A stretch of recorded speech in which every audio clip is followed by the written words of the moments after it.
Hello，欢迎来到我的频道神圣时间轴，我是瑞安，高兴又跟大家见面了。现在是我们的9月初哦，即将再过几个月就要迎来我们12月了。冥王星就会进入我们的水瓶座，那现在最后一波冥王进摩羯，最后一次的断舍离，所以在最后一次的真相大白的呈现，大家可能或多或少都会面临一些很透明的，好像最后一次让你看见你需要在生命中去挑出一些杂质的感觉。那些杂质浮出水面，让你看到，可能以各种形式。在这样子的情况底下呢，心情当然会受影响。所以我们今天呢的占卜是一个快战，这个快战呢是主题是说，张开双手迎接来自天使的祝福哦。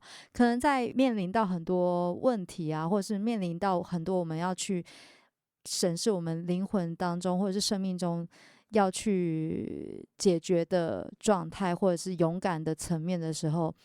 我们好希望可以得到一些建议，或者是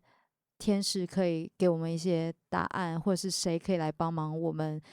怎样子去度过可能某一个非常困难的一个节点哦。那我相信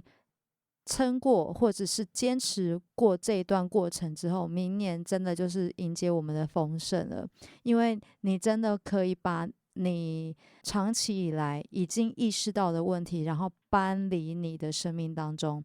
那我们的频道叫做神圣时间轴，这个意思呢，就是希望大家能对齐自己最高版本的时间线。我们永远都可以选择一个最高版本的自己哦。我们可能有很多不同版本的自己，不同平行时空的自己。对，那我很希望大家都可以在要面临决策的时候，静下心来去选择一条你觉得最好的决定。你在这个当下，你尽力做出你最相信自己、希望的那个未来。OK，所以今天来去看我们可能会遇到的问题，然后天使在这里会给什么祝福哦。那我们眼前有3副牌组，从左至右呢是我们的第一副、第二副、第三副。那如果选好的话呢，就可以进行到我们的解牌环节喽。Hello，第一副牌组的朋友，你们选到的是这张17号牌 Mortality，这张牌是死亡的意思。那在我感觉上面，其实它没有那么可怕哦。我们先讲一下这一张牌17号1+7，可能会1+7等于8，所以这件事情是可能在进行当中的。有感觉到它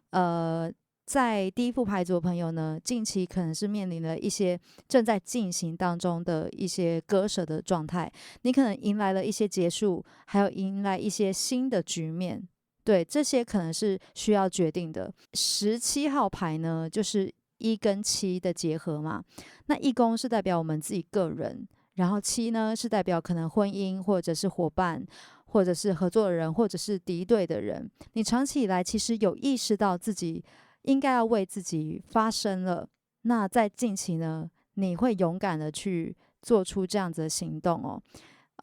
你之前可能会有一些默默忍受、视而不见啊，可能就让这个事情过关的状态。你最近是挺勇敢的，挑破这一层纸，来去让彼此去面对这个课题和问题哦。那有感觉到，其实这件事情，无论结果如何，都会是一件很好的事情。然后它会是一个将你生命中不适合你的能量搬除离开的，那你都会有勇气去面对未来的生活，这是我感觉到的一个讯息。那讲到这边呢，刚好是我们的时间1:1，所以其实天使真的在你的周围。那现在我们就是要来看，张开双手迎接天使的祝福会是什么？那我们来看这一副牌组哦。那请塔罗牌来给我们一个讯息，说，第一副牌组的朋友，在近期的能量啊，天使有什么祝福要，或者是提点要给到我们的第一副牌组的朋友？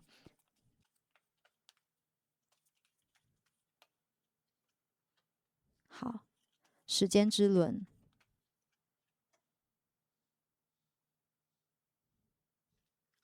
钱币，侍从，宝剑，三，圣杯四，倒吊人的逆位哦。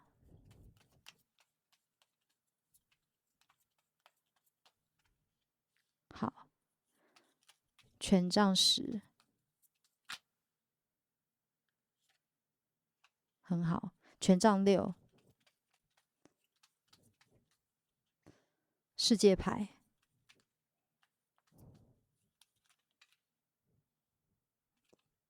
再吸一次哦，一次掉2张。圣杯，圣杯骑士，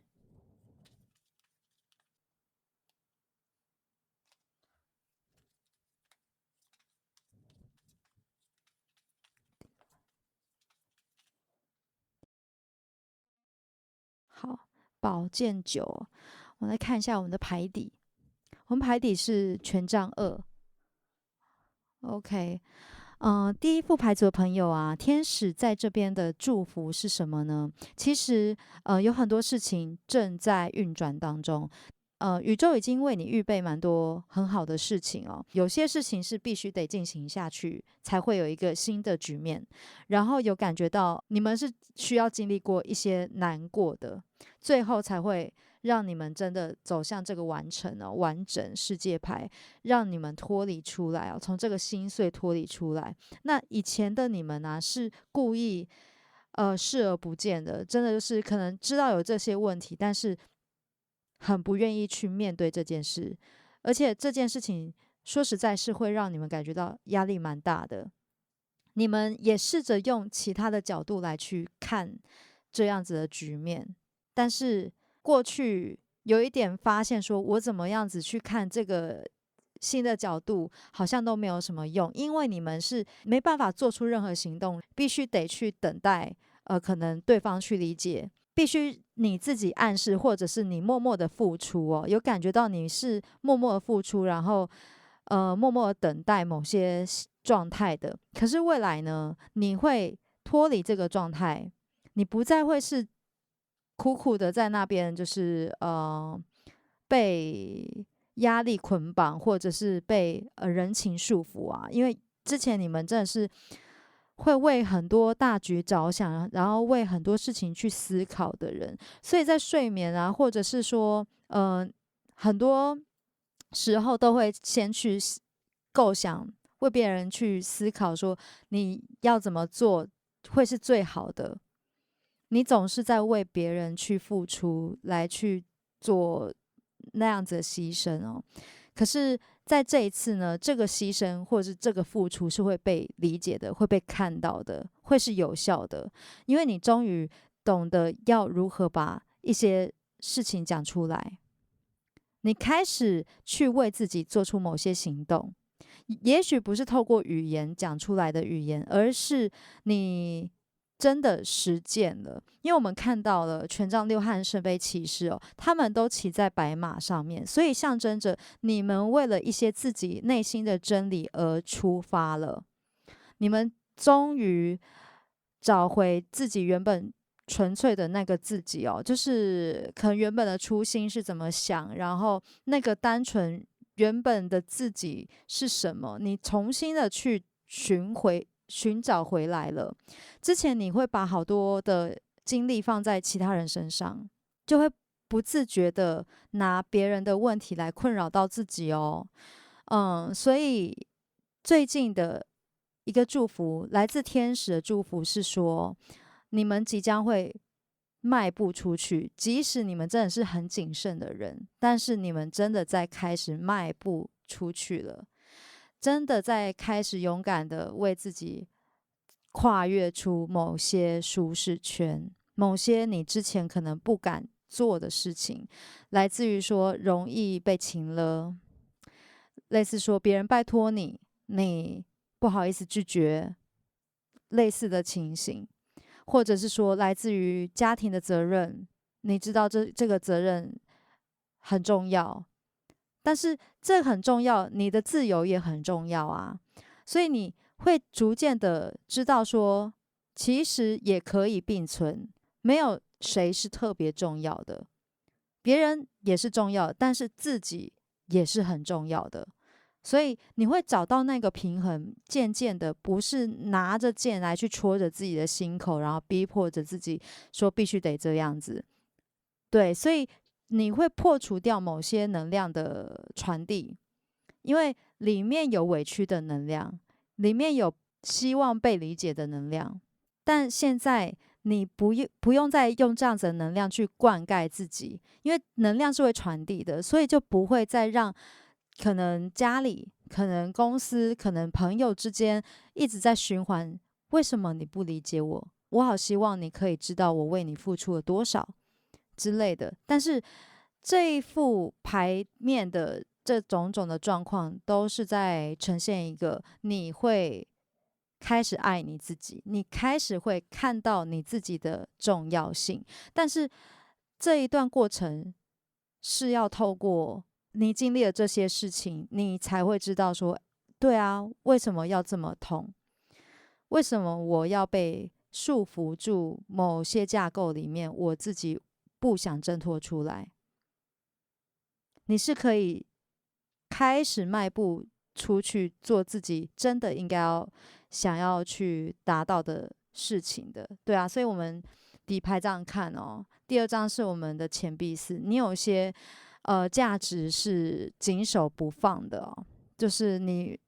觉得这些价值观，或者是说这有一些传统的架构，你无法脱离的。对，你要重新再去看，所以导致说你是没办法离开这个环境的哦。它可能是一个环境，可能是一个关系，让你觉得你不行，为自己真的感觉到自由，你就常常会是看着自己的某些计划，但是没办法真的跨越出去。但是这整件事情是一个祝福的，你一定可以把它妥善的处理好，因为你会有这个机会哦。天使也是要鼓励到你说，你会用比较悲观的方式来去看待你即将面临的未来，它并没有这样子的悲观，你可以去看到里面得到的机会。虽然你可能在里面的状态、经历上面会觉得说，怎么会是让我这么心痛？我做了那么多事情，却没有得到相对应的一个回报。其实里面是有很多机会的，然后你的运气正在运转当中。这件事情它就是算会过蛮快的哦，感觉到它会是一个正在进行，让你真的能够灵魂上面成长的一个状态。对，只是你可能会有点不舒服的状态哦。那我们再来看一下我们的雷诺曼牌卡。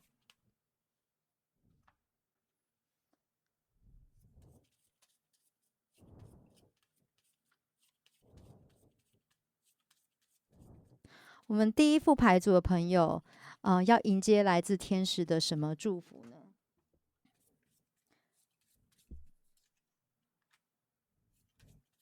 云朵14号牌，狐狸信件。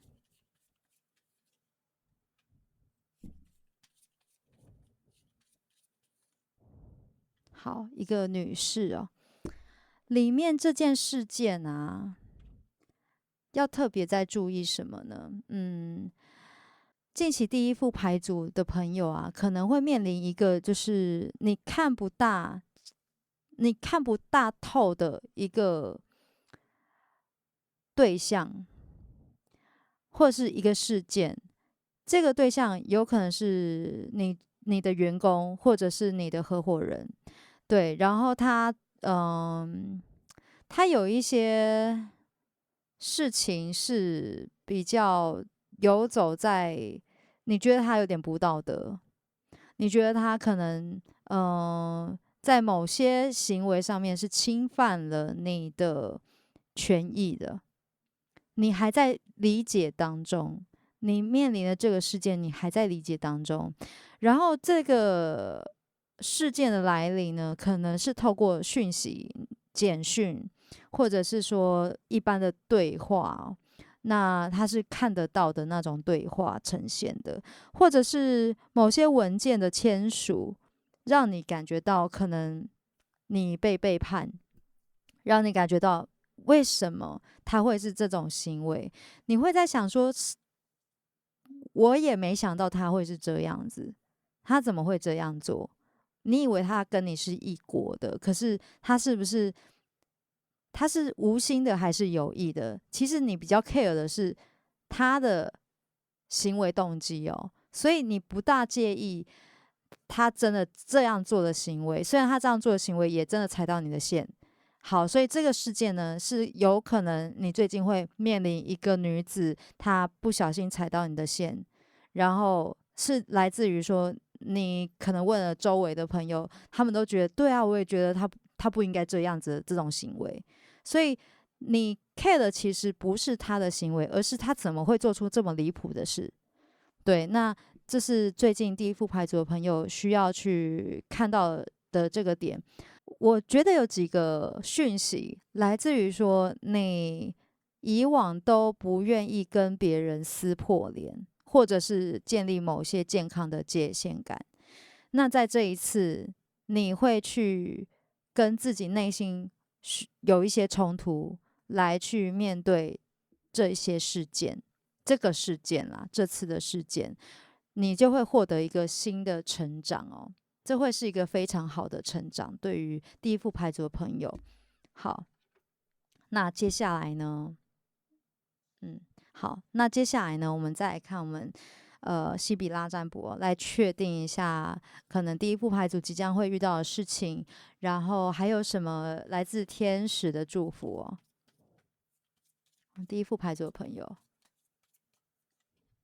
好，黑桃七哦，红心五，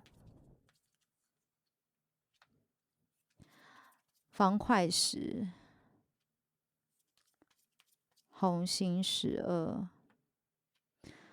梅花12。好，OK。对，那这副牌的讯息呢，它有几个状态，就是像我们刚才的讯息呈现的。那有些朋友会有一种感觉，就是面临三方的一个状态哦，就是你已经有察觉到，好像某些女子有点越界了。她其实可能没有真的发展到实质的三方，而是这个女生她好像想要去做什么样子的行为，让你感觉到不舒服。对，然后因为我们看到方块石嘛，它在我们的中间，对，所以他的这种做法就会让你感觉到困扰和困惑。对，然后我们也有妻子的牌哦，对，妻子的牌2张女性牌在这边，对，所以在这里的状态会是你跟另外一个女子的一种情形。然后我们第一张牌是我们黑桃七哦，黑桃七在这里的这个意思呢，其实也是在说，它是一件你已经知道的事情，你可能之前就有感觉了，它本来就已经有苗头了，所以最后呈现出来的状态。对，那这个状态有可能是透过一个聚会，一个大家聚在一起的时光，然后才被发现的。对，那这个情形如果是女生的这种状态来去解读的话，她就会是说，因为这样子，可能你们聚在一起的这个状态，你看见了，你感受到她的某个征兆，让你觉得不大对劲。那因为你是一个可能会比较顾大局的人，他也是你名义上的朋友，所以你可能不会在大家都在的时候，你不会制止他，或者是说你不会跟他摊牌。对，所以在这里面呢，嗯、有感觉到这个讯息。那第二个讯息是什么呢？如果是男性向的朋友来看到这一副牌组的话，可能是有一件事情是你已经知道的状态，但你自己没注意到，你应该要提防某些人，然后让这个事情发生了。那这个可能会是跟你的家跟你的家庭啊，还有跟你认识的人会是有关的。你没有把一些尺度给把持好，所以造成有一些家庭会有一些麻烦产生。那里面的迹象都是在讲，最近可能你会遇到一个女生哦，她可能会让你生活中有一些新的事件发生。那这个事件可能是一个麻烦的事情。不知道他是不是别有用心。对，那他可能是真的单纯，然后不晓得为什么自己要这样做，但是他的行为就是导致了一连串的事情发生了。那这个女生呢是偏年轻的女性哦，所以她是介于可能30岁以内的年轻女性。OK，好，那接下来我们再来看一下，就是茶叶牌卡哦。对，一个双面人朋友哦，那真的太对应了。好，天使有什么讯息要给我们呢？好，财富上的收益来自于你过去所做的事情。天使有什么祝福要给到我们第一副牌组的朋友？好，快乐与幸福。这一次呢，其实就是一个小事件啦，你们一定是能好好处理好这件事情的。然后因为了这件事情，然后可以把很多事情摊在阳光底下说清楚哦。你不用为了谁去委屈自己，然后你可以建立起自己的一个界限感，然后你可以察觉到那个人为什么是这种状况，有人在背后跟你作对。好，但是你们又是幸福的，所以这件事情真的，它无法造成你们什么影响啊，就不要让他们得逞。OK，下一张是兴奋哦。好，接下来我们来看一下我们的大天使牌卡哦。天使有什么祝福要给到我们第一副牌组的朋友呢？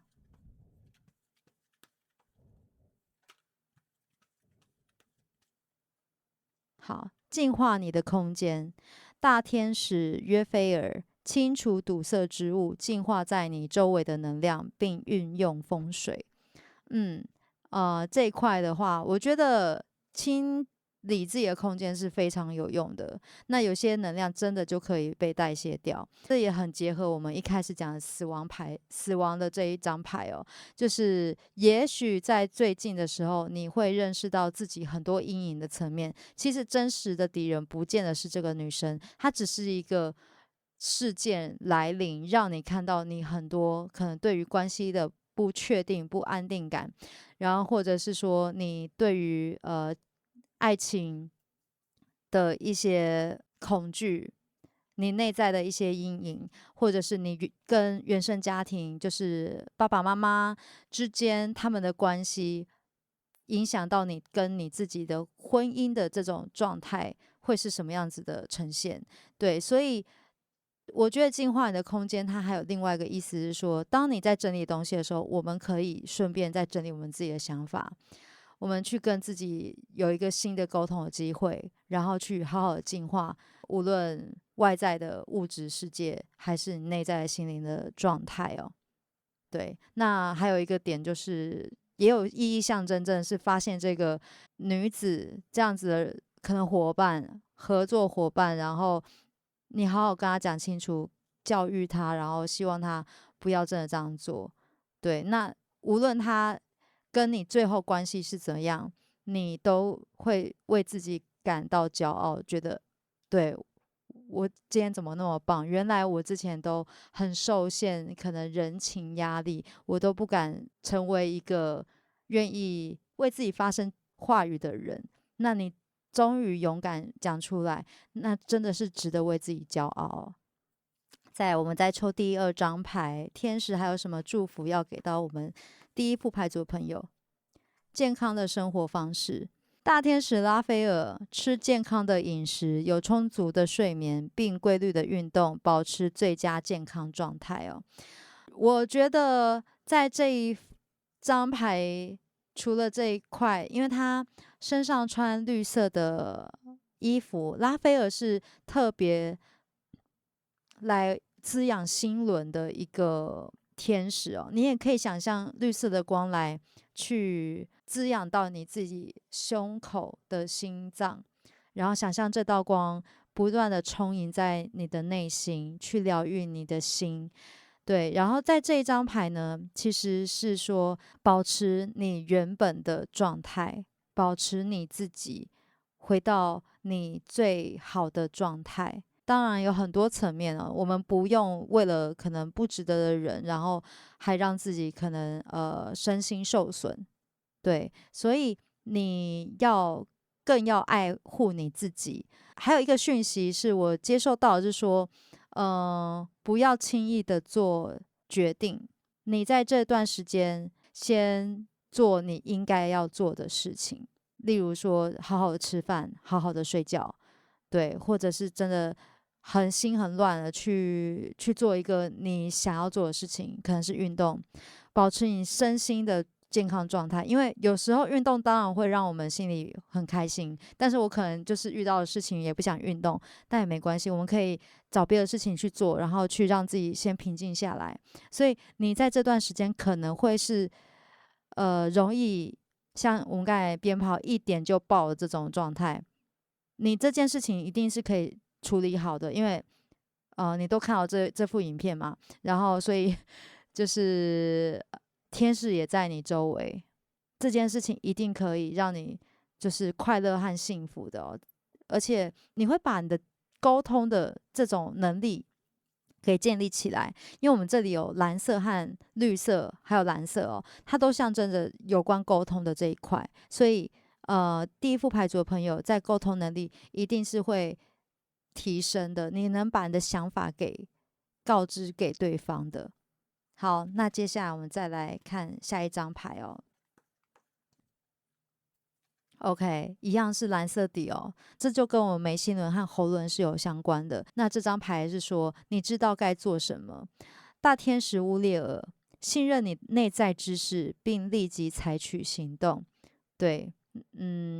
当你已经确定，你已经把一些事情都已经想好了，你就可以去执行哦。因为我们一开始也讲说，你已经把自己，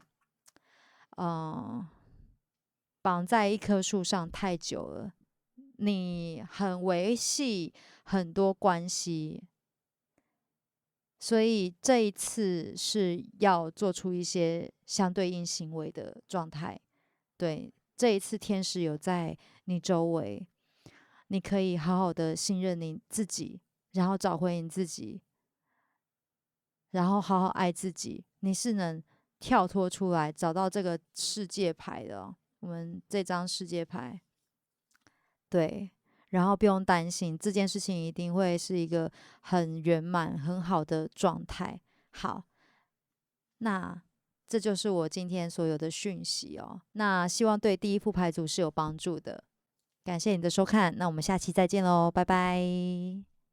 Hello，第二副牌组的朋友，你们好，你们选到的是这张28号牌 Guidance。好，这张牌卡呢是女子的头发都往上飘，然后有紫水晶，然后有很多星星哦，在她的头发上面装饰，还有一对鹿角。她的眉心轮上面还有一轮月亮。我有感觉到这一副牌组呢，其实就是象征着要相信你的直觉，然后要相信你的顶轮和眉心轮正在打开当中哦。然后28号牌，它是2+8哦。那2+8象征一个结束，某个情况即将要从你生活中渐渐消散了。那你担心的事情呢，会用你的直觉力，还有也许是宇宙的指引哦。你可能会有一种直觉，感觉到冥冥之中应该要这样做的讯息，然后将它去克服掉哦。所以，你们是很能察觉到共识性的人，然后或者是说生活中各方面给予你的不寻常的讯息。这个讯息就是像我们讲的天使的祝福哦，也是像有些朋友已经可以有一种跟高我连接的很好的一个感受了。对，所以你们可以格外相信的直觉哦。那也许在这段时间呢，你跟自我的连接会加强。那这个加强的讯息讯号，可能是因为很多时刻变得需要靠自己来去做出很多决定。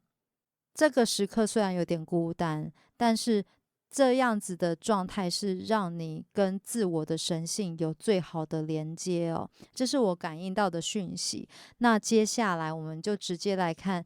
我们这一次的主题。我们第二副牌组的朋友呢，即将会迎接什么来自天使的祝福哦？那有可能会发生什么事件，来让我们知道天使的祝福是有关于什么讯息呢？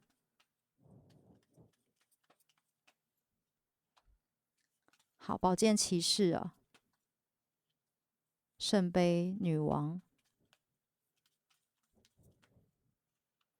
好，恶魔牌，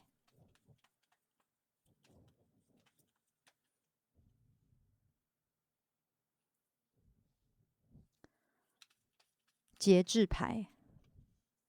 好，钱币9，钱币王牌，宝剑2，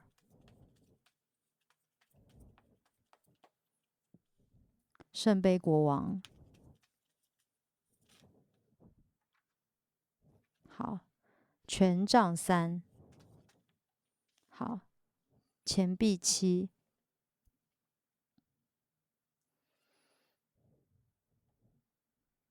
好，我们看一下我们的底牌哦。我们底牌是钱币8。第二副牌组的朋友，如果是工作上面的情形的话呢，你会感觉到某些事情啊，隐隐约约好像限制住你，然后你正在不停的调节当中。其实你周围有蛮多很好的资源，你也知道你正在好好的运用当中哦。所以其实在面临一些决策的时候，你不用担心你做的想法。你要听从你内心的想法，它最终是会获得到一个很好的状态的，它会获得到很美好的果实哦，或者是说这是一个机会，你也能发现得到。对，所以就是大胆的前进哦。然后工作方面的话，有一些状态是你自己要再去做衡量和调节的，有时候会无法克制住自己哦。就会直接的去执行你想要的状态。也就是说，你有时候会太过冲动，也许是言语上面的直接，那种冲动是一股脑的直接这样子去行动了。对，那你在这段过程当中，可能要去看到自己的这个层面，然后慢慢学习，慢慢的前进哦。对，然后你们行动力是不错的，是可以稳扎稳打的往前迈进的哦。然后你也看到了很多机会，你正在准备去拓展下一件事情了。对，只是呢，在工作这上面呢，你还是会觉得说，什么时候才可以收获这一块。那这件事情其实你也知道要徐徐图之，对，在牌面的这个状况呢，它即将要面临一个结果，但是这个情形它还是需要一个过程和时间的，它还是需要一个耐心的，对。所以有感觉到你们想要的，如果是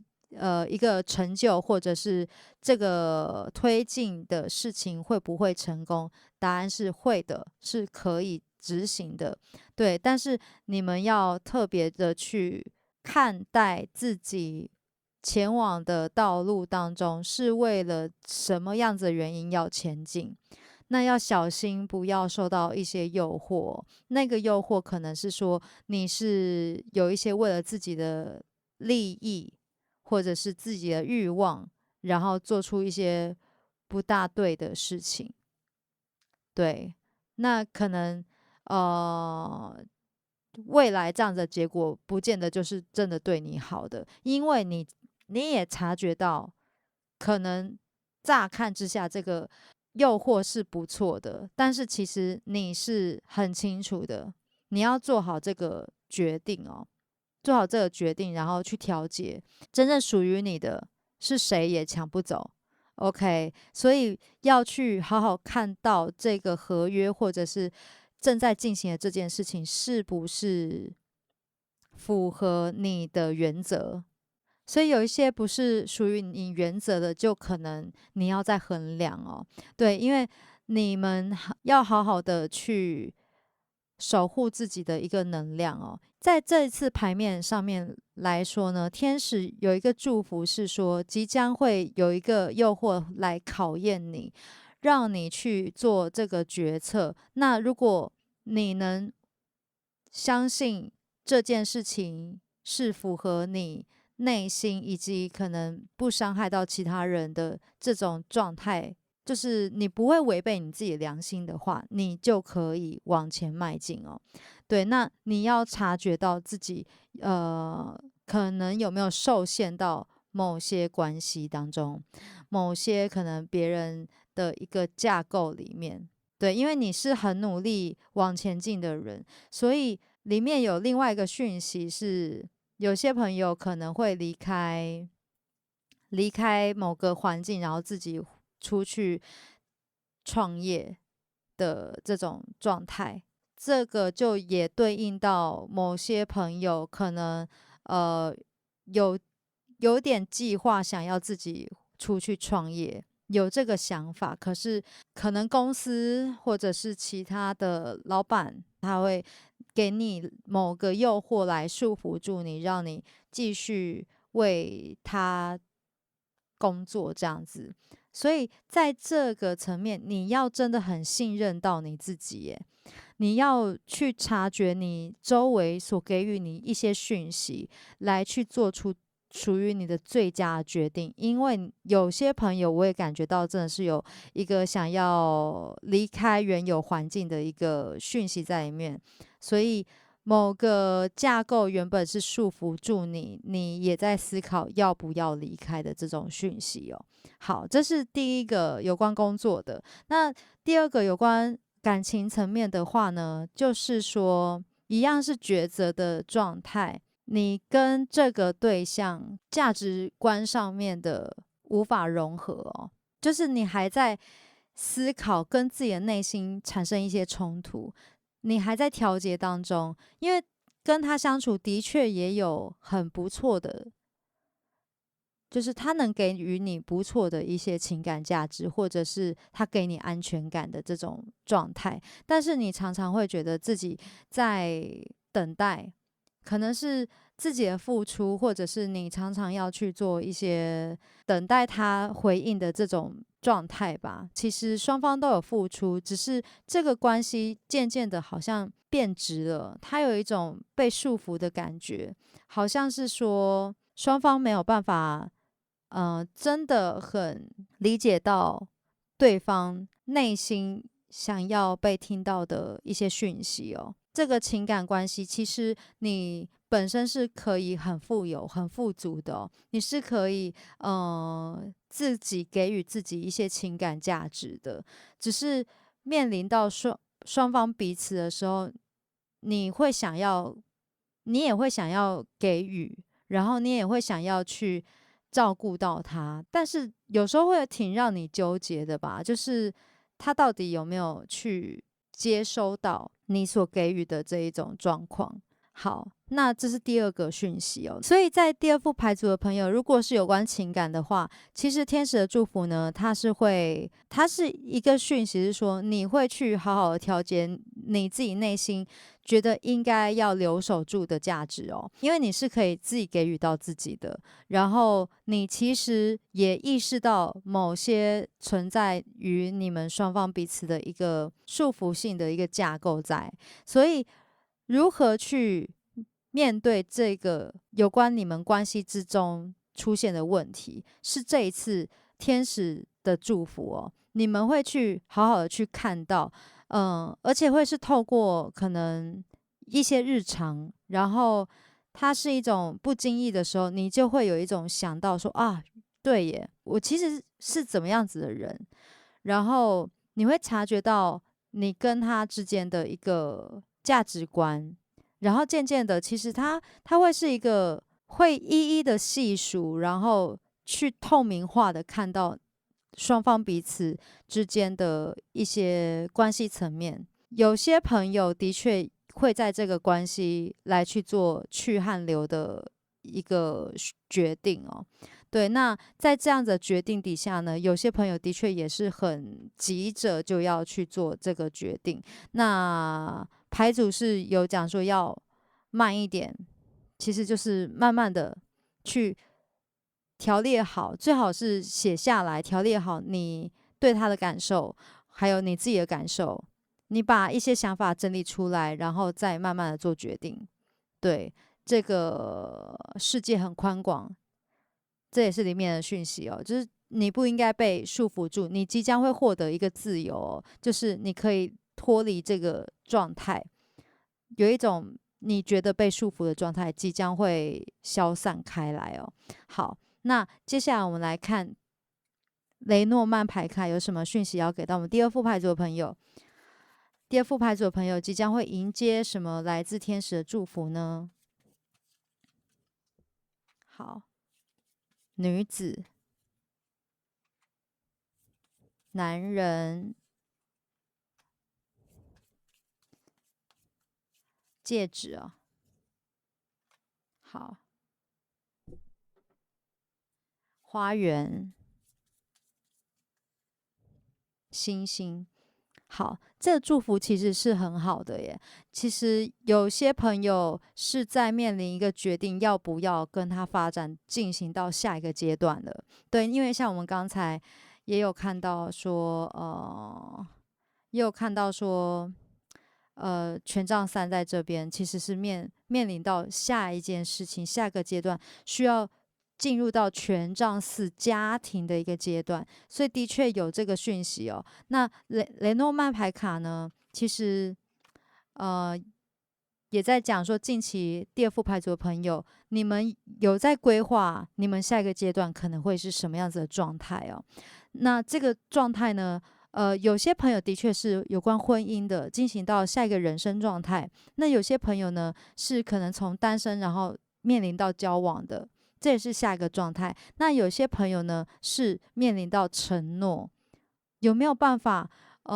让我们之间的关系更稳定？来自于说我有些希望，我自己也希望我可以改进的部分，我愿意去跟你沟通，然后你希望我能去调整的部分，我也愿意聆听，然后跟你沟通之后，我们朝向我们未来更稳妥的关系迈进，然后成为一个很健康的一个关系哦。所以这五张牌这样子的一个讯息呢，就是说，其实这个祝福是你们双方的关系都会变得更好。对，那来自刚才我们也讲工作的这个状态的话，那就是会有可能女性贵人啊、男性贵人，或者是工作伙伴上面，你们其实在做合约都会面临一个好的机会来临。对，所以工作上面这个工作会让你感觉到它是你向往的。对，有些朋友如果要离职的，会得到一间蛮好的一个公司哦，那里面的就是会进入一间蛮好的公司，那里的环境气氛是蛮不错的，会让你感觉到很舒适愉悦的感觉，然后福利也不错，所以最后如果要成交。有关成交的内容，譬如说合同，或者是说你选择新的工作，那个 offer 也会也会被确立下来，对，会得到一个新的 offer。OK，那这就是我们雷诺曼牌卡的一个讯息哦。接下来我们再来看我们的西比拉，我们验证一下我们第二副牌组的朋友即将会迎接什么来自天使的祝福呢？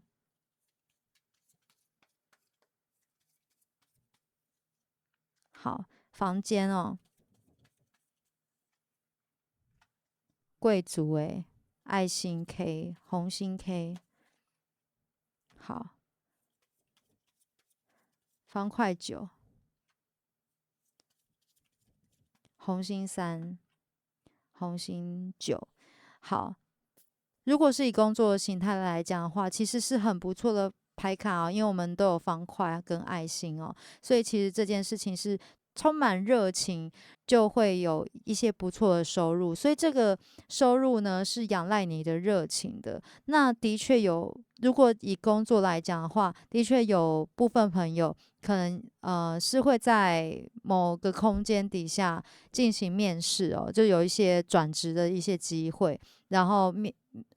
会遇到蛮好的贵人赏识哦。那也有朋友来帮忙之类的。里面要讲的这方块9比较是在于说，过去有些朋友蛮在意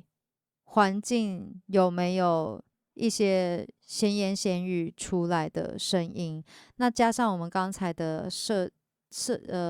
garden 花园这张牌，其实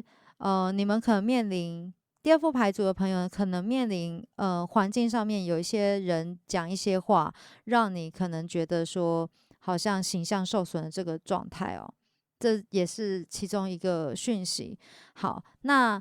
工作的时候，如果是要换转职的朋友，换一个新的职位，会是蛮不错的讯息会出来。那还有一个讯息是我们刚才漏讲到，就是如果选到第二副牌组的朋友，可能近期也有升职的消息在里面。那升职的消息的话，可能会引起有部分的人嫉妒你。对，可能会觉得说，你凭什么？可能会传一些小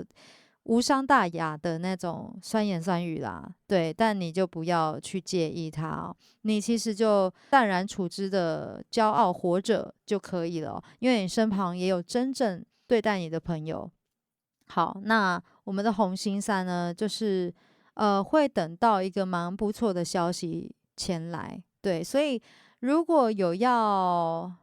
转职的朋友，那个求职信丢出去也会得到录取的通知哦。那如果还在就职的朋友，可能就是升职的讯息会出现。那也有可能周围的朋友的引荐啦，有一些朋友会帮忙你，然后去推荐你去更好的地方、更好的消息。所以朋友也是在近期是你的贵人哦，这也是里面的讯息。好，那如果是情感关系的话呢？近期你们在彼此的关系当中会有更密切、更深层的一个谈话的空间哦，让你们可以更确定自己想要前进的目标。那以牌组这样子去看到的这种状况是，其实最后的结果会是挺好的，你们也会相互扶持，只是里面有一些你们的价值观需要被认识，你们真的需要沟通。你自己也有意识到这个问题。如果是讲情感关系的话，对，其实他的条件也很不错，所以你是愿意跟他继续走下去的。那里面的祝福有感觉到是说，最后一定会是跟你想的差不多的，它会是一个你希望的一个状态哦。对，但是你也要诚实的面对你自己内心真实的想法，好好的去沟通。对，嗯，他条件是蛮好的哦，然后就不用多猜疑的成分，里面有一些你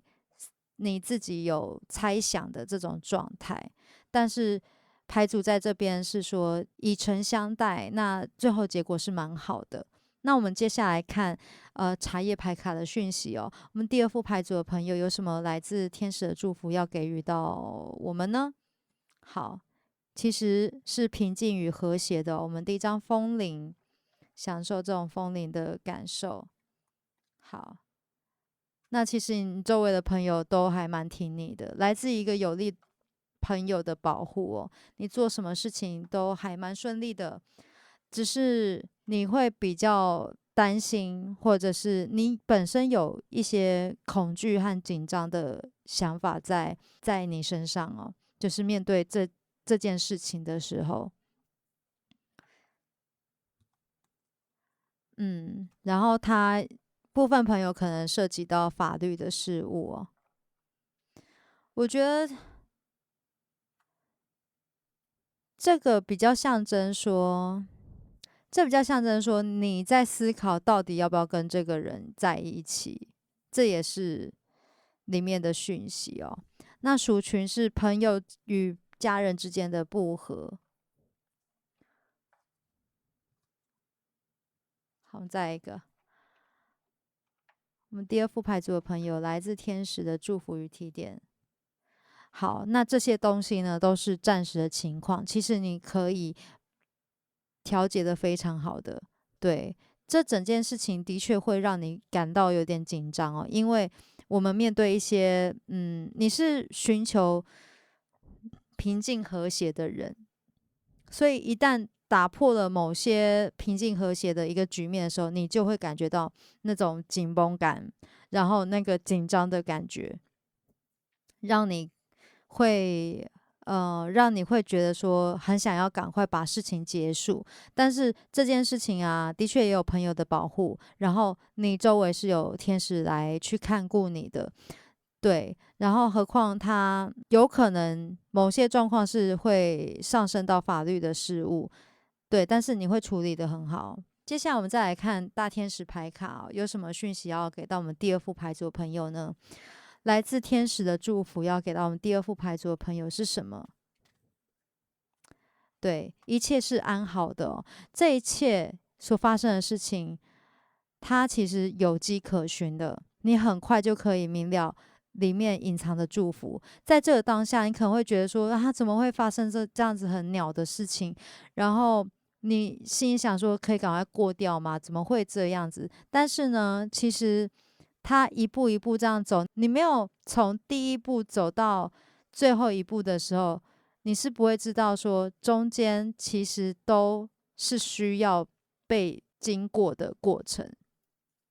没有经过二三四五六七八九，你就不知道其实，在可能第三步、第五步、第八步的时候，它可能是无意间对你的一个保护哦。就是你可能过掉，中间如果过掉的话，你就太过顺利了，你可能到后面就会引发更严重的事件。或者是说这件事情可能会纠缠很久，可是这一次呢，这件事情它其实是有那个过程间接在保护到你的，它是有受到祝福的哦。而且这一张牌也很对应到我们这一次的主题——天使的祝福哦。那一切都在顺顺利利的行进当中，这些所发生的一切呢，完全都是依其本貌而发生的。所以，我们再来看第二副牌组，还有什么来自天使的祝福哦？好，月亮周期去注意月亮是如何影响你的能量与实现，并善加运用这些周期。OK，那最近我们才离开了我们的新月，在9月3号的时候，对，那新月到满月这个过程呢，它是一个渐渐充盈的状态，所以在一开始的牌卡 guidance 就是说它的眉心轮也有月亮，有可能是你在这一件事情，它可能是会有慢慢加强的这个状态。你可以去许一些愿望，是有关什么东西变多的。例如说，他可能这句话是这样讲：我感谢宇宙让我看到我对于感情的没自信，我希望能加强我对于婚姻的信任感。有关就是加强累积的这种愿望，就可以写在纸上，放在一个信封袋里面，隔几天再来打开来看一下，写下你的一些愿望去实现这些想法。这个想法它会，当你打开信的那一刹那，然后就渐渐来到你的生活中那这一块信要放多久呢？是要放一阵子。你可能是突然想到，哎，我怎么什么时候去看到这个？也许是满月，在中秋节的时候。好，那第二个讯息呢，是在于说，可能中秋节这件事情就会有一个结束或答案了。对，所以近期可能在潮汐的过程中，你的情绪是会受影响的。你要去注意到你的情绪，要好好的去做一些调节因为我们一开始就有节制牌，对，所以第二副牌组的朋友也要小心冲动这件事情。我们一开始就有讲说冲动这件事所以要再注意一下自己情绪的部分。那我们再抽一张牌，来自天使的祝福。好，这件事情呢是神的礼物，所以张开你的双手，张开你的双臂，来去接受天使为你带来的礼物吧。OK，然后去连接这个礼物好，这跟我们的主题真的很对应，张开双手迎接来自天使的祝福。所以这副牌组的朋友，这件事情其实是可以很好的被处理好的然后，你会感觉到在这一次的事件当中，你学习到非常多的事情，然后你得到了很多，然后这个应该是外人很难去理解、为你说清楚的事件。对，只有你可以去为自己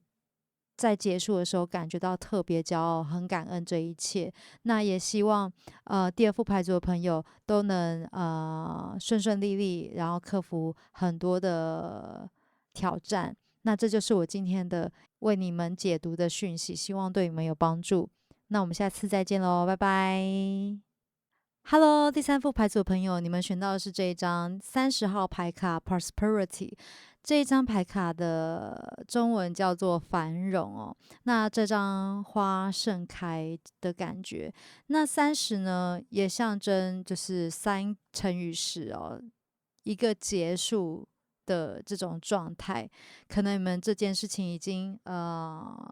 很长一段时间了，或者是说你们完成了很多事迹了。那这一次的主题呢是迎接来自天使的祝福，在这个过程当中，为了要让我们未来更顺利，所以在这段的经历当中，你们即将会结束一件你们长期已久的一个困难哦。我感觉到这件事情是一个能让你们感觉到芬芳扑鼻而来的芬芳的感觉，感觉上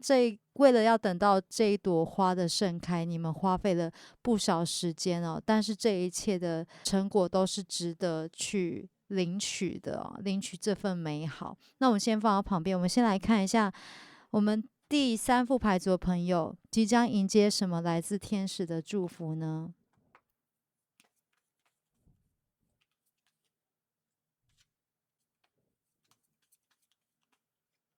第一张是我们的皇帝牌，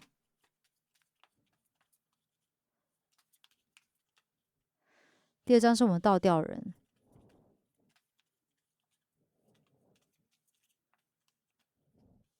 第三张是我们的钱币侍从，第五张是我们的钱币七哦，第五张是我们的权杖八，第六张是我们的权杖九，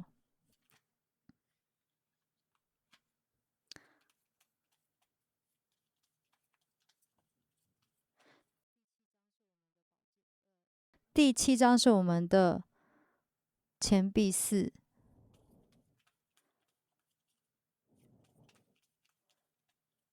第八张是我们的塔，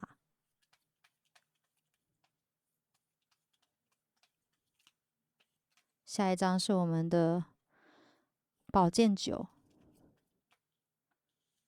再来是我们的宝剑七哦。我们看一下底牌是我们的女祭司、审判牌、钱币女王。OK，第三副牌组的朋友呢，这件事情好，第三副牌组的朋友，其实这件事情已经有一段过程了，状态是你感觉到很突如其来的一个变化，它是一个很快速出现的一个状态。那这里面有包含可能某个情境让你僵持在那里，不能行动的状态。你会在这一次得到非常多的智慧，然后它也显现出可能过往已久你所执着的某个层面，你会看得到，你会知道说，原来这一切的这些过程是我过往的一些不愿意去改善，或者是不愿意去面对，所以才成为的局面。但是透过了某个人的行为，让你去察觉到了，所以它是一个开悟的过程，它是一个有一点辛苦的过程，而且它是一个突如其来、非常快速的一个过程哦。然后我们感觉到两张九，它其实都快接近10了，所以其实这件事情会是对你来说冲击感非常大的。对，但是你会一一的把这件事情，给察觉出来，你会跟自己有一个很强烈的和解哦。有很多你之前不愿意去原谅自己的层面，会一一的让你看得见，然后慢慢的去梳理开来。你会重新爱护自己内心小孩，你会重新的去看到自己执着的层面。那因为我们看到可能有女祭司后面下面这一张就是审判牌哦，那所以我们的底牌呢也有告诉我们一些讯息，这件事情其实是有参与一些因果层面的，你之前所发生的什么事情，那你之前的习惯，那现在它默默的就让你来去看到了某个局面的呈现，所以才会变成是这样子的哦，那所以才会有女祭司在我们的底牌。对，这些事情都是有迹可循的，是让你可以去看得到，然后去面对你自己内心层面的。所以有很多委屈，可能没办法跟别人诉说的层面，也有在这张牌去看到。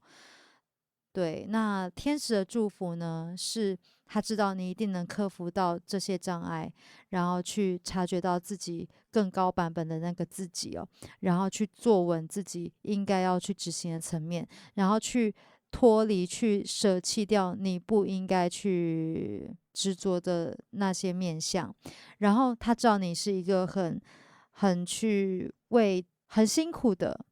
你已经在这些过程当中逐渐茁壮成长的人，他知道你曾经有失败很多次的一个局面，很辛苦的去捍卫自己某个部分的状态。其实这件事情就要过去了，他其实速度会很快，渐渐就要离开这件事情了。那少部分的朋友呢，会面临搬家的这种讯息哦，对。有部分朋友是有搬家的一个讯息在里面，你们可能要再去思考。有些朋友在这个过程当中，曾经舍弃了某个自己原本的优势，或者是说舍弃了某部分你的自由。那在这一次的事件当中，你也可以选择去脱离开来原本你被限制住的状态，这是里面的其中一个讯息。所以有一些搬迁的讯息在这里面。好，那有些朋友是来自于说关系之中的价值观的不同，让你们开始有一些冲突感呈现，彼此都希望对方能听到自己的想法、自己的一个意念吧，希望对方能知道。可是当他却做另外一种做法的时候，让你会感觉到被背叛的感觉。他好像不理解，然后从你身上去让你的让你的心情有一种被剥夺感的感受，也在这个牌面上面有看出来。那来自天使的祝福呢，是在说，其实你会渐渐的去理清，然后找回到自己的力量，去面对这一切的一个心态。你在这上面的灵性增长会提升的非常快速哦。然后这也是为了要让你们去清理内心很多阴影的层面，来去迎接你们可能明年的一个新的能量哦。所以有这次的一个考验在，那这是来自于天使的祝福。我们接下来再来看我们下一副牌组雷诺曼牌卡所给予的一些讯息哦，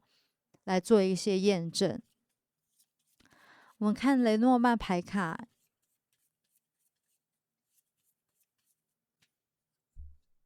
好，信件、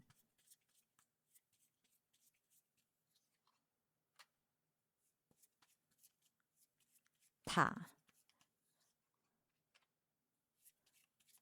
戒指、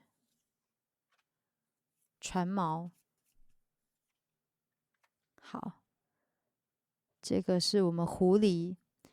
第三副牌组的朋友呢，在近期可能会收到一个来自于一个机构的文件，或者是一个公家机关的一个信件哦。那这个祝福可能是包含着跟人家合作的，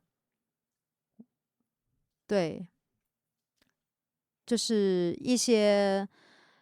朋友之间的合作，或者是合伙人之间的合作，要去确定的一些合同，要去签订下来，然后你要去呃稳定住你的这个关系，或者是未来的发展哦。那里面的讯息是要必须在小心，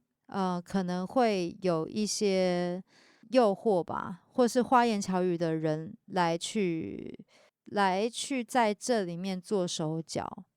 所以，因为我们刚才有这一张宝剑七，那这一张牌是有带有一些欺瞒和奸诈的一个意味，跟我们的狐狸的能量是很对应的哦。那我在这里的建议是说，如果要做这个合作的话，要特别再注意我们的合同，要小心这里面的内容条款是不是真的符合你们所需求的、所需要的。那这是工作方面的讯息哦。那也不排除在这个是情感关系的讯息的话，是在于说，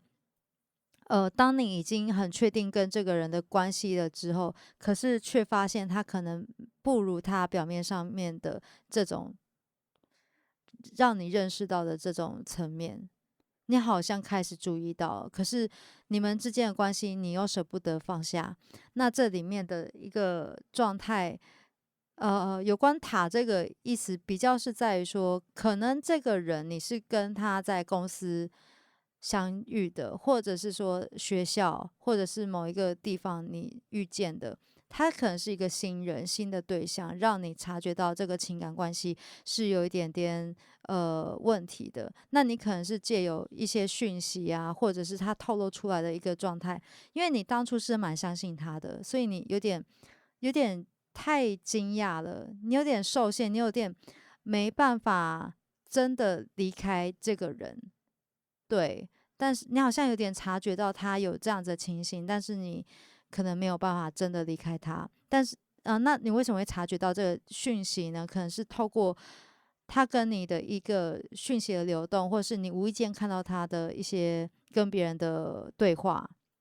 谈话内容，或者是说其他的一些征兆，让你注意到。对，那你可能要再去注意到你的一个关系的这个人，他的意图是不是真实的，然后你再去做出一些决定哦。好，那这里面涵盖的天使的祝福呢，是在于说，你经过这件事情，你会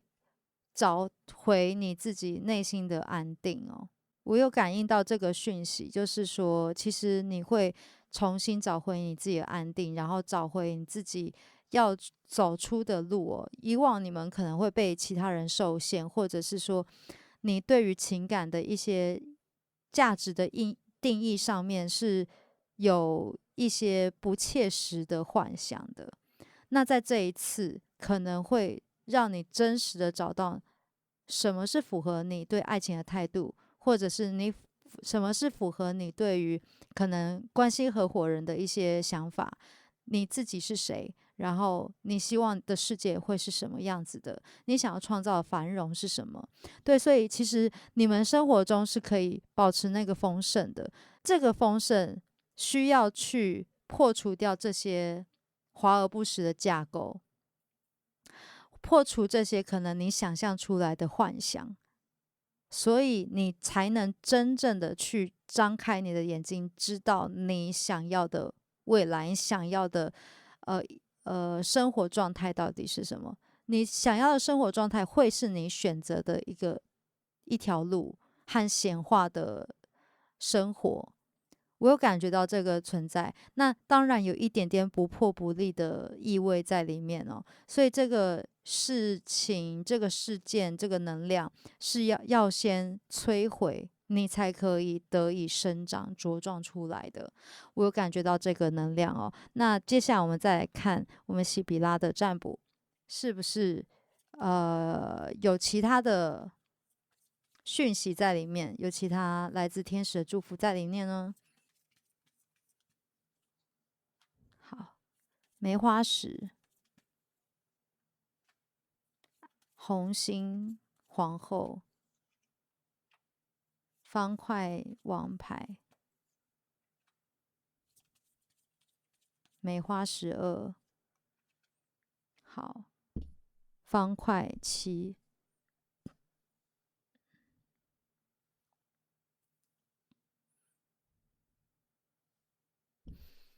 这件事情其实是很快就会过去了哦，然后比较要特别注意的是，我们的房间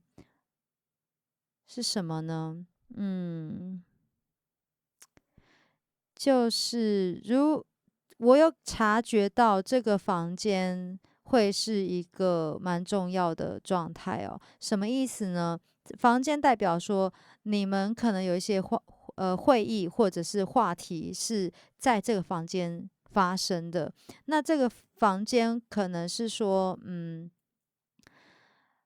是一件近期对于你而言蛮重要的事件。那它会让你去遇到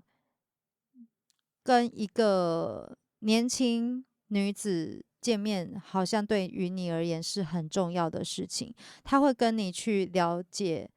去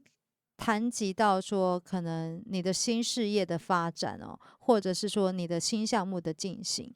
有感受到这件事情对于你是相当重要的，然后他会以一个蛮贴心的层面去展现给你看，但是呢，他有一些想法可能不那么切实际，所以要让你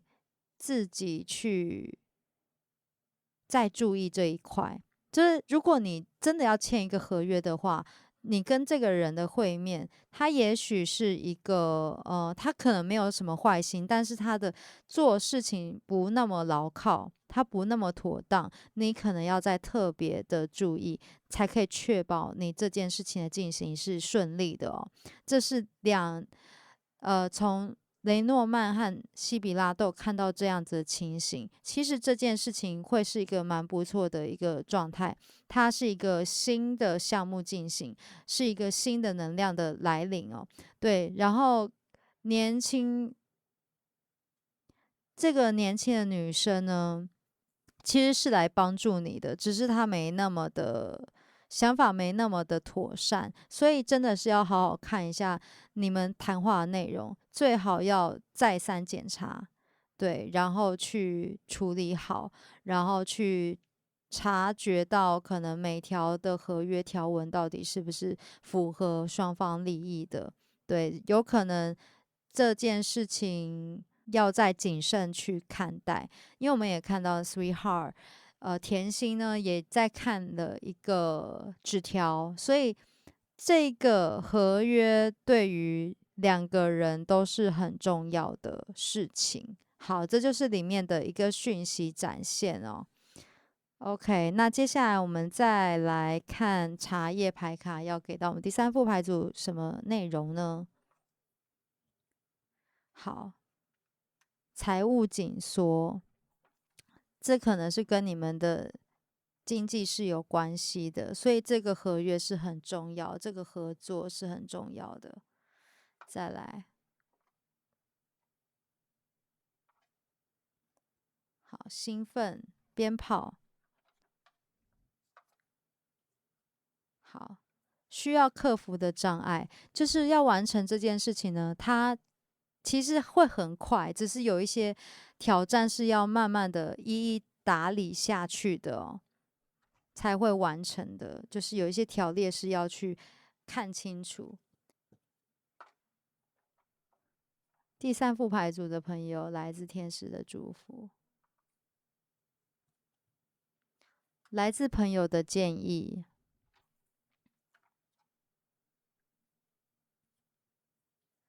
采取行动的时候，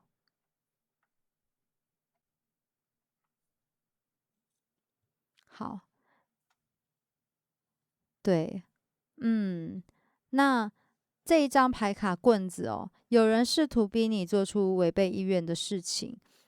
在这一件事情可能是有一些挑战出现的，来自于说你可能面对的是双方价值观需要沟通的时刻，对，然后你要去面对你自己内心的想法哦，然后去为自己展现那个行动、沟通的能力、沟通的实践哦。那我们再抽一张好了。对，那情况中最困难的部分已经结束，我能感觉到这件事情会有一个很好的结果，但是是需要你去采取行动，是需要你去有一些变化呈现的。对，它这件事情会是一个蛮好的状态。如果你有财务紧缩，最后它的困难一定也会结束。就是你曾经有困扰住的问题，它会是一个圆满的解决哦。然后当然有一些人在整件计划可能是在那里拖后腿的情况，你这时候可能是需要一些外援，要去找一些朋友来去帮忙你，或者事件的一些有影响力的人，让你可以从这个困难中结束。那这个困难、这些障碍是可以一一让你翻越出去的。你经过了这些困难和障碍之后，其实你会成长很多，而且这些都是值得的。你会迎来你的繁荣哦。接下来我们再来看我们大天使牌卡有什么祝福要给到我们第三副牌组的朋友。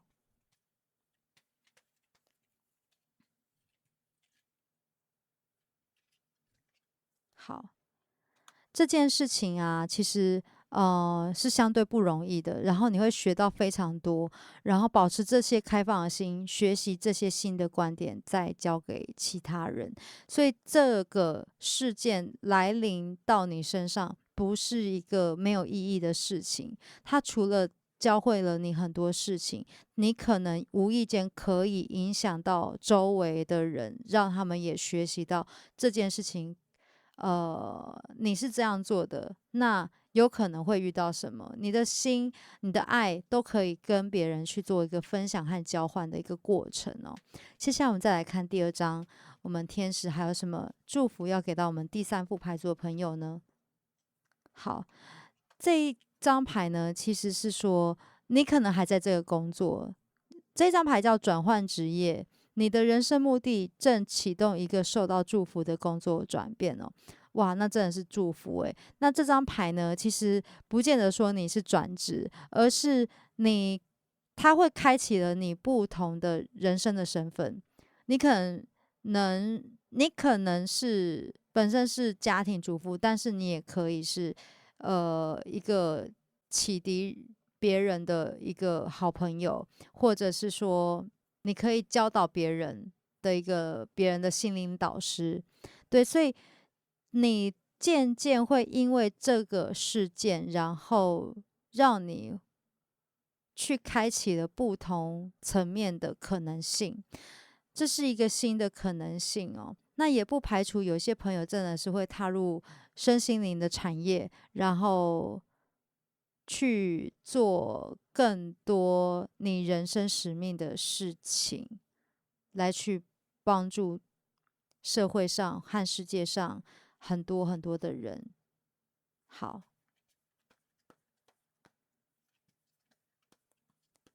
还有什么讯息和祝福是我们的天使要给我们第三副牌组的朋友呢？咨商师，你是天生的咨商师，许多人受惠于你的指引，因而再度恢复信心。好，第三副牌组的朋友呢，其实你们很愿意给予哦，很愿意就是，嗯、光是站在那边就可以给别人安定的能量哦。所以，这第三副牌组的朋友其实是相当丰盛的，你们的心灵是很富足的，所以很多障碍其实会一一的被克服。你们的内心和外在物质的世界呢，是可以做好很多调节的层面哦，是可以学习到很多，然后得到自己一些体悟在里面的。所以这张牌卡天使的祝福也是象征着说，这件事情虽然可能有它困难的挑战性，但是你经历了这些事情之后，你会转化这些体验成为新的智慧，再给予到其他人。这个祝福是一个很广大的能量，不仅仅是只祝福到你身上而已，它是汇集到了好多人，所以可以扩展到好多人。光是你这件事情，虽然它有点辛苦才能去完成，但是你经过了这件事情，你的这个能量，你这个体现的爱，会去分享给很多很多需要的这些资讯和知识哦，这些人生道理，这个层面上面，它不是一个意外哦，它是一个很丰盛的状态哦。你会让很多人因为你而恢复信心，因为你可以去做这个指引。因为我们一开始还有教育学、转换职业、咨商师，所以你当然也不排除第三副牌组的朋友会有这种类似咨商的一个职业存在，因为你们有愿意去分享很多新观念给别人的一个状态哦。好，我们再抽一张牌卡给第三副牌组的朋友哦。还有什么来自天使的祝福给到我们第三副牌组的朋友呢？好，这张牌卡，勇气，要有勇气为你的信念挺身而出。好，这张牌卡其实我觉得，是非常好的，因为我一直在想说，是不是天使觉得你不需要什么就是你自己其实可以完美克服的很好，所以不需要提示你哦。但其实你真的是能自己完全的独立的把这件事情做得很好，对，所以他相信你其实会为了自己的信念挺身而出哦。你要相信，拿出这个勇气，你正在做对的事情。你如果遇到这全部的事件，感觉到困难，不要害怕，你的信念是对的，挺身而出，然后走出来。OK，好，这就是我全部的讯息内容，希望对第三副牌组是有帮助的。那我们下期再见喽，拜拜。